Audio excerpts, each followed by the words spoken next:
आपको भी income tax department की तरफ से ईमेल या फिर मैसेज रिसीव हुआ है इंटीमेशन अंडर सेक्शन 143(1) का, और मैसेज देखते ही आप सोचने लगे 143(1) होता क्या है? कहीं ये इनकम टैक्स का नोटिस तो नहीं है? क्या मुझे अब कोई पेनल्टी पे करनी पड़ेगी? क्या मेरे इनकम टैक्स के रिटर्न में कोई गलती हो गई क्या? तो रुकिए, घबराने की बिल्कुल जरूरत नहीं है। आज इस वीडियो में डिस्कस करने वाली हूँ सेक्शन 143(1) इंटीमेशन को बिल्कुल सिंपल लैंग्वेज में, कि 143(1) का इंटीमेशन होता क्या है, ये आपको रिसीव क्यों होता है, इसमें रिफंड है या फिर टैक्स डिमांड है, ये कैसे पता चलेगा, इंटीमेशन को डाउनलोड और फिर ओपन कैसे करना है। इसलिए वीडियो को एंड तक जरूर देखिएगा, क्योंकि इसको देखने के बाद आपकी जो सारी कंफ्यूजन है रिलेटेड 143(1) वो सारे दूर हो जाएंगे। तो चलिए स्टार्ट करते हैं वीडियो को। Hello everyone, welcome back to our YouTube channel knowledge warehouse. This is Charu Agarwal, by profession chartered accountant. तो अगर आप चाहते हैं कि आपको इनकम टैक्स की, जीएसटी की, जर्नल अवेयरनेस, सोशल डेवलपमेंट की अपडेशन मिलती रहे, तो सब्सक्राइब करिए channel knowledge warehouse. Plus video अच्छी लगे तो वीडियो को लाइक एंड शेयर तो करिए ही करिए, चैनल को सब्सक्राइब करना ना भूलें। और आप इनकम टैक्स या जीएसटी से रिलेटेड कोई सर्विसेज लेना चाहते हैं तो मुझे कॉन्टैक्ट भी कर सकते हैं। यहाँ पर मैंने अपना नंबर जो है वो मेंशन कर दिया है।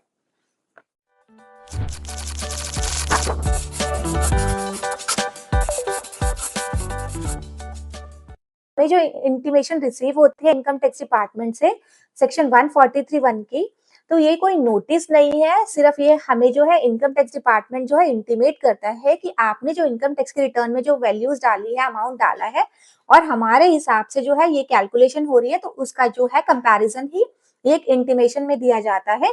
तो ये जो इंटीमेशन है ये 3 टाइप्स में हमें मिलती है। एक हमें रेड कलर की भी मिलती है, ग्रीन कलर की भी मिलती है, एक ब्लू कलर की भी मिलती है। तीनों के जो है अलग अलग मीनिंग होते हैं। मैं वीडियो में ये भी बताऊंगी कि अगर आपको रेड कलर की मिली है तो इसका क्या मतलब है, ग्रीन कलर की मिली है तो क्या मतलब है, और ब्लू कलर की मिली है तो क्या मतलब है। तो सबसे पहले इसमें घबराने की कोई बात नहीं है, ये कोई नोटिस नहीं है, एक सिर्फ इंटीमेशन है, एक सिर्फ सूचना है जो कि इनकम टैक्स डिपार्टमेंट हमें देता है, मेल पे भी देता है, और ये जो है हमें फोन पे भी इसका मैसेज आता है। और अगर आप नहीं भी आया तो आप इनकम टैक्स की साइट पे जाके इसको चेक भी कर सकते हैं। तो सबसे पहले मैं आपको बताऊंगी आपको इसको डाउनलोड कैसे करना है। तो यहाँ पर देखिए, मैं इनकम ना है log in to income tax.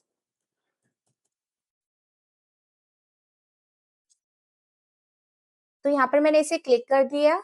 तो यहाँ पर मैं लॉगिन में गई। लॉगिन के पास मेरे पास पूछता है वो कि आपको यूजर आईडी और पासवर्ड मेंशन करना है। तो यहाँ पर आप अपना यूजर आईडी और पासवर्ड मेंशन कर दीजिए। तो यहाँ पर देखिए मेरी कुछ ऐसी स्क्रीन जो है वो ओपन होकर आ रही है। तो यहाँ पर मेरे पास बहुत सारे ड्रॉप डाउन है। आपको ई फाइल में आना है। ई फाइल के बाद आपको इनकम टैक्स रिटर्न में आना है। तो उसके बाद भी आपके पास बहुत सारे ड्रॉप डाउन है।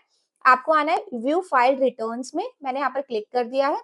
तो अब देखिए यहाँ पर जो है आपकी असेसमेंट ईयर 2026-27 आईटीआर से रिलेटेड सारी इन्फॉर्मेशन यहाँ पर आ गई है कि सक्सेसफुली ई वेरीफाइड आपकी इस डेट को हुई थी। प्रोसेस विद रिफंड ड्यू हुआ था आपका 3 अगस्त को, एंड देन आपके बैंक में क्रेडिटेड हो चुकी है। तो यहाँ पर आपको और इन डेप्थ देखना है तो व्यू डिटेल्स में जाके देख सकते हैं कि mode of payment ECS, refund amount आपका इतना आया है, डेट ऑफ क्लियरेंसेस 4 अगस्त टू ट्यूसडे को आ गई है। तो डाउनलोड इंटीमेशन ऑर्डर है, इसको मैं कर दूंगी क्लिक। तो ये जो है ये पासवर्ड प्रोटेक्टेड होता है। तो यहाँ पर मुझे पासवर्ड एंटर करना पड़ेगा। तो इसका पासवर्ड होता है आपका जो PAN number plus date of birth है। पासवर्ड में जो आएगा वो आपके स्मॉल लेटर्स में आएगा, जो भी आपका पासवर्ड है। तो यहाँ पर आप एंटर करिए password plus date of birth, इन दोनों को कंबाइन करके। जैसे अगर आपका जो डेट ऑफ बर्थ है वो आपका है 12 जुलाई को 1990, तो यहाँ पर आपको करना है 12071990, ऐसे करके आपको टाइप करना है। पहले आपका पेन नंबर स्मॉल सारे लेटर्स में, फिर आपका डेट ऑफ बर्थ। यहाँ पर आपको 3 टाइप्स के 143(1) के इंटीमेशन दिखाऊंगी। तो सबसे पहले मैं आपको केस दिखाती हूँ जिसमें ना ही मेरा रिफंड है और ना ही मेरी कोई पेबल वाली डिमांड बन रही है। तो सबसे पहले हम नो रिफंड और नो डिमांड का केस देखते हैं। तो ये देखो, सबसे पहले ये सारा आ रहा है आपका हिंदी में। तो आपको अगर हिंदी में नहीं समझ आता तो यहाँ पर नीचे आपका ऑप्शन दिया हुआ है, हम क्या कर सकते हैं, क्लिक हेयर फॉर इंग्लिश। तो मैंने यहाँ पर क्या किया, क्लिक हेयर फॉर इंग्लिश कर दिया। तो यहाँ पर मेरी इंग्लिश में सारी डिमांड, जो सारा इंटीमेशन है वो ओपन होकर आ गया। तो यहाँ पर इसमें कोई ना मेरा रिफंड है ना मेरा डिमांड है। तो यहाँ पर क्या लिख रहा है, वो योर रिटर्न है for assessment year 2000 payment due. कोई पेमेंट ड्यू नहीं है। अगर कोई पेमेंट नहीं ड्यू होती, ना ही कोई रिफंड बनता है, तो वो किस में लिखता है, ब्लू कलर में वो मेंशन करता है।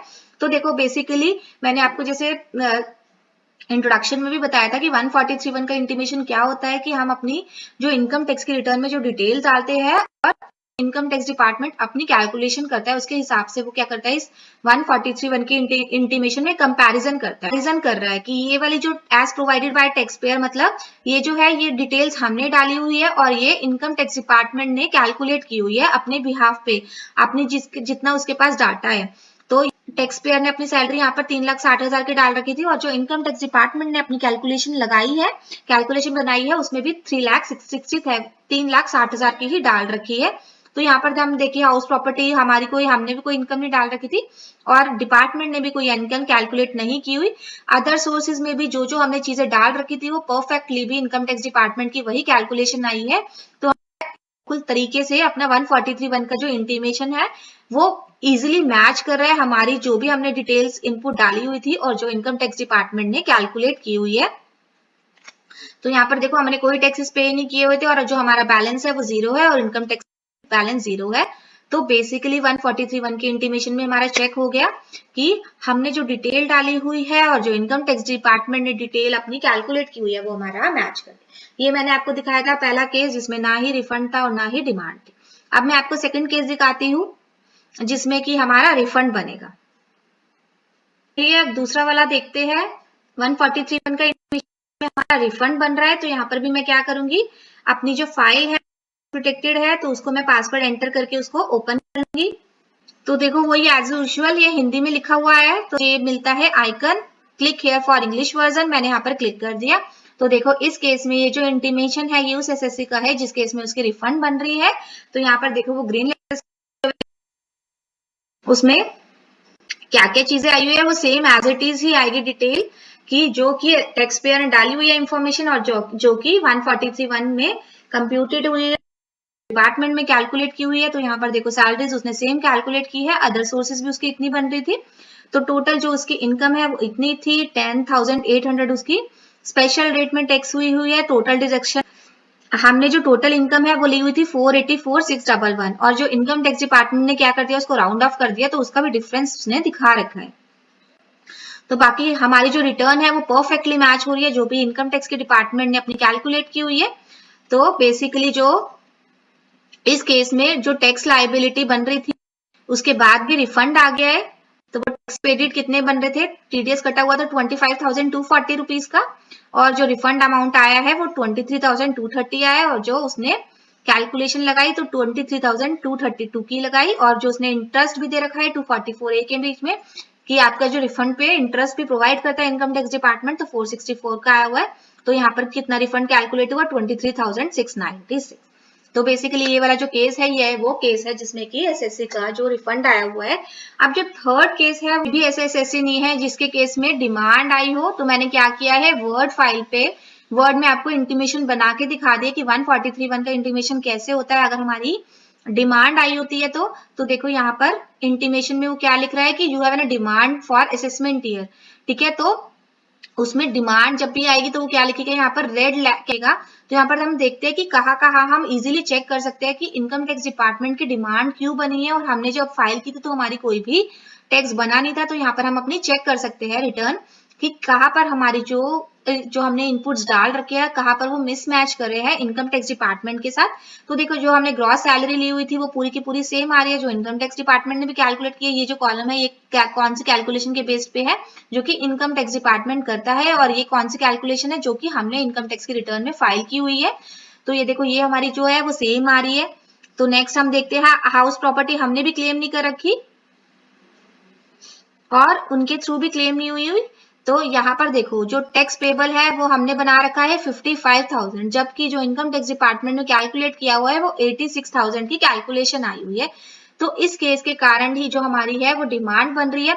कभी कभार क्या होता है कि जो अदर सोर्सेज की जो इनकम है वो हमने गलत ली होती है, कभी कभार सैलरी की भी हमने सही नहीं ली होती, जो कि इसलिए हमारा मिसमैच कर जाती है गवर्नमेंट की इनकम टैक्स की डिपार्टमेंट की डिटेल्स के साथ। तो वो सारी भी जो चीजें हमारी मिसमैच करती है ना, वो जो गवर्नमेंट है, उस डिपार्टमेंट है, जो उसको यहाँ पर रेड लेटर्स में दिखा देता है, यहाँ पर रेड में आ जाता है कि ये चीजें आपकी मिसमैच कर रही है। तो यहाँ पर अगर सैलरी की हमने गलत डाल रखी हो, सही भी डाल रखी हो, लेकिन इनकम टैक्स डिपार्टमेंट वालों की दूसरी कैलकुलेशन हो, तो यहाँ पर हमें सारा 143(1) की इंटीमेशन में चेक हो जाता है, और यहाँ पर हमारा बेसिकली एक तरीके से जो भी हमने रिटर्न में इन्फॉर्मेशन डाल रखी है और जो कि इनकम टैक्स डिपार्टमेंट ने कैलकुलेट की हुई है, तो बेसिकली हमारा जो है, हमारे केस में जो था, हमारी लाइबिलिटी 57,700 की बन रही थी, लेकिन जो इनकम टैक्स डिपार्टमेंट में हमारी जो लाइबिलिटी निकाली है वो 25,000 की निकाली है। तो अगर हम आगे देखें तो टीडीएस हमारा 56,000 कटा हुआ है, तो हमारे केस में जो हमारा टैक्स पेबल है वो आ रहा है 0। लेकिन जो इनकम टैक्स के केस में जो हमारा इनकम टैक्स डिपार्टमेंट के हमारा जो आ रहा है वो 37,490, इसलिए उसने क्या कर दी, हमारी जो है डिमांड रेज कर दी। तो 143(1) का इंटीमेशन बहुत ज्यादा इंपॉर्टेंट है। इसमें हम इजीली एनालाइज कर सकते हैं कि हमने जो डिटेल डाल रखी है और जो डिपार्टमेंट में कैलकुलेट कर रखी है उसमें कहाँ फर्क आ रहा है, कहाँ मिसमैच आ रहा है। तो इसलिए हमें 143(1) का इंटीमेशन जरूर चेक करना चाहिए।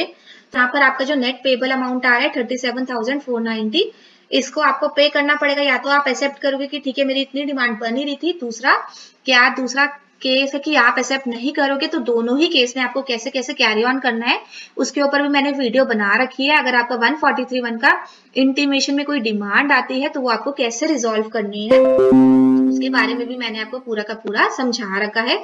तो चलिए करते हैं यहीं पर ही वीडियो को एंड, मिलते हैं नेक्स्ट वीडियो में। अगर इस टॉपिक पे आपके कुछ डाउट्स है तो आप मुझे कमेंट बॉक्स में भी डाल सकते हैं, मेल भी कर सकते हैं, मैं डेफिनेटली आपकी क्वेरी रिजॉल्व करूंगी। प्लस अगर आप इनकम टैक्स या जीएसटी से रिलेटेड कोई सर्विसेज लेना चाहते हैं तो मुझे कॉन्टैक्ट भी कर सकते हैं।